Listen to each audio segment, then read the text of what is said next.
I managed to find a good camera angle that will not make you dizzy. But I'm not going to be walking around, and I wonder if that's going to fuck with my train of thought. But and can you read stuff? No, you can't read anything. I'm getting really sick of multiverse stories, and because there was this discussion on Twitter about canonity or something with Sonic, and people are like, is IDW canon? Is it not canon? And basically the way canon works is there's a hierarchy of things that matter and things that don't. And the only times the conflicting things, whatever sets precedent is the thing that matters more and the thing that people likes more. And this is true with real myths and legends and religions, is whatever matters to the people more takes precedent over the stuff that doesn't matter. So when people have like a Bible contradiction, they will usually cite with whatever like takes precedent because people like that thing more in the Bible over like this inconsistency. Like if there's this general theme that like Jesus is communicating in the Bible, but then there's this little tiny inconsistency where he says something that doesn't quite make sense somewhere else in the Bible, the thing that actually matters is going to take precedent, and this little inconsistency will be treated as what it really is, which is like an error by a scribe or something. So people on Twitter are like, well, is IDW canon? Then what about this?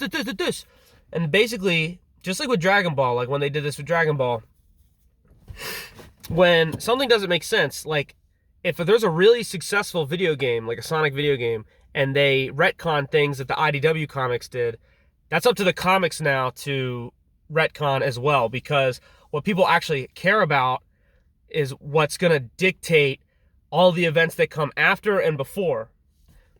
And I don't know why people don't know this. Like none of this actually happens, right? Like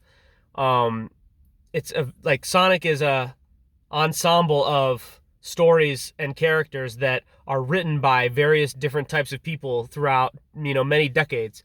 So if a Japanese guy in 2000 writes Sonic to be, a punky, cool guy that skateboards on stolen military equipment, that's just, that alone is like inconsistent with Sonic being like a balding 40-year-old man in Sonic colors. So those two are still canon with each other because you recognize that they are stories written by different people, and Sonic is this collection of stories. Just like all, Bart Simpson Bart Simpson reflected the politics of a certain group of people from the 90s when he was made. And now Bart Simpson will say completely different things based on whatever the political whatever the political leanings of the writers in the room writing The Simpsons are now, right? So if you ask Bart Simpson, who is 10 years old, about gender ideology, transgender, whatever, when he was written in the 90s, he would say what you would expect him to say. What the fuck are you talking about? If you ask Bart Simpson about gender issues as he's written today, he's still the same age. It's still the same year, right? Or whatever. He's the same character. He's the same age, but he would say something completely different. This shouldn't bother you. This is how fictional worlds work. They are loose. They flow. The moon was exploded in Sonic Adventure 2, and then it's not exploded anymore. And there are people out there who get so into the nitty gritty, like, well, maybe the moon rotated, so the exploded part, you don't see it. No, the like half of the moon was gone in SA2. Eggman blew up like half the moon. It cannot do that. It cannot just rotate like that. It doesn't make sense. And you know what? That's fine. You know why it doesn't make sense? Is because the people who wrote the SA2 story were different than the people who wrote the Sonic Riders story, different than the people who wrote the Sonic 06 story. The Sonic 06 story was written in Japan. The Sonic Adventure 2 story was written in San Francisco, 5 years apart, by completely different teams of people. So that's all you have to know. And you can say that they work together. You can say that they don't. Blaze the cat was from a different dimension in 2005, and in 2006, she's from the future. That doesn't make sense. It's never going to make sense. You just have to deal with it and understand that none of this matters and just enjoy the ride. And like I said, whichever one matters more, right, is what takes precedence. So Blaze the Cat, as of now, is from a different dimension. Why? Because Sonic Rush matters more than Sonic 06. People like Sonic Rush. People don't like Sonic 06. Also, Sonic 06 never happened because of the Iblis Flame, right? So the Iblis Flame was like blew out, so Sonic 06 never happened. Silver the Hedgehog is canon though, and that's just because he exists in the future, and he never met Sonic, but he still knows Sonic somehow. Why? It doesn't make sense. I think his first canonical meeting with Sonic is in Sonic Colors for the DS, right? That makes no sense. Anyway, so I'm talking about my problem with multiverse stories is that when people try to canonize inconsistent stories across media franchises to please people, you end up with a low stakes situation. And what I'm talking about is Spider-Man has this world, okay? Marvel has this one single world, and it's called a multiverse. And Doctor Strange can just zip zooza all over the fucking place whenever he wants. Now, let's say that this what's happening right now is that people are losing interest in Marvel.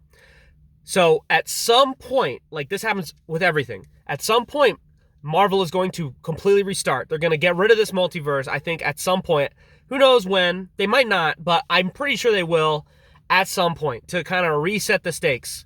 Because right now, like, just like with Dragon Ball, like, all of the baddies are like these universe-destroying things, and there's no stakes anymore because, like, they can be defeated. We know they can be defeated by, Doctor Strange and his friends. So the problem is that when they make a new Spider-Man after Tom Holland gets too old, if he can age, who knows if Tom Holland can age, when they make a new Spider-Man, there's going to be this question in the back of your mind when you watch it, is like, when is Doctor Strange and Tom Holland going to show up on set and just like, because there's this precedent that's set with Tom Holland going and meeting the other two Spider-Mans in No Way Home. There's this precedent that's set that's like every Spider-Man that exists from here on out, Tom Holland has access to until, like I said, until they kind of throw this whole multiverse thing out and start over.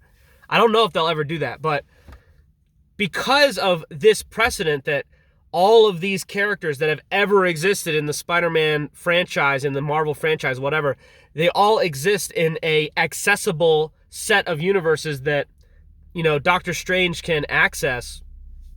A coworker is pulling up. She probably thinks I'm fucking weird.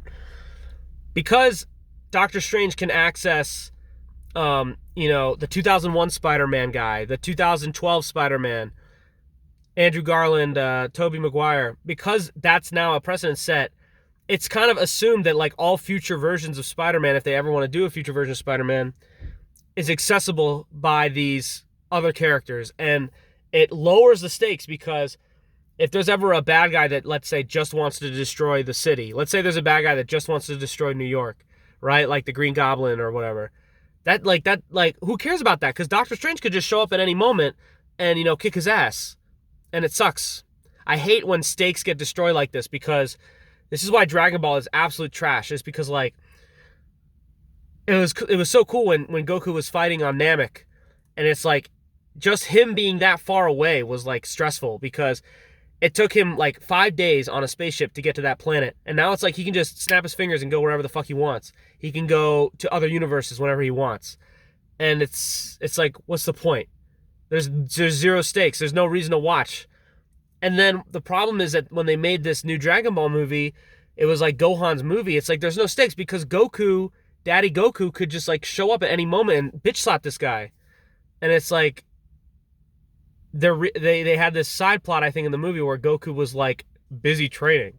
It's like I don't want to know that, like, the reason why the villain is able to do all this stuff is because the actual badass is like busy. He's busy training. Let's go train, Vegeta. It's like there's no stakes. It's like there's an actual plot happening outside of a daycare center. There's like a car deal going on outside. Something really important is happening outside of a daycare center, and the film is set on what's happening in a daycare center.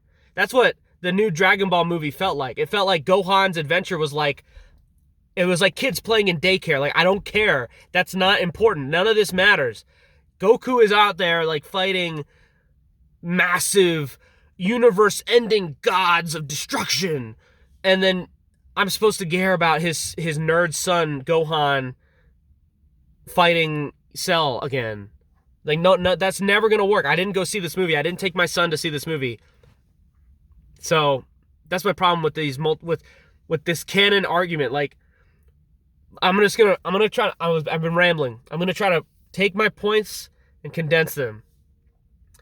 Canon needs to be loose. It needs to be loose. It needs to be flexible, and you have to be able to adapt so that stakes in the future can remain high. Because if you acknowledge everything that a media franchise or a character in a media franchise has ever accomplished as actually happening, whether it's in the past or in another universe, you're ruining any future potential for this media franchise. And this is true with Dragon Ball. It's true with Sonic. It's true with Pokemon. It's like with Ash. Like who would want to watch Ash do anything in Pokemon? Because his Pikachu is level 1 trillion. Like, it makes no sense to keep watching Pokemon if Ash is the character. And it ruins everything. And it especially ruins Marvel, because I never liked Marvel, but like Doctor Strange being like friends with Spider-Man basically makes it so there's no reason to care about what's going on, because Doctor Strange can just like, he can just jack off, and like his cum will alter the dimensional space rift time, and then the Seven Rings dude is gonna come out and make a little funny joke about how it's cold, and then the villain's dead.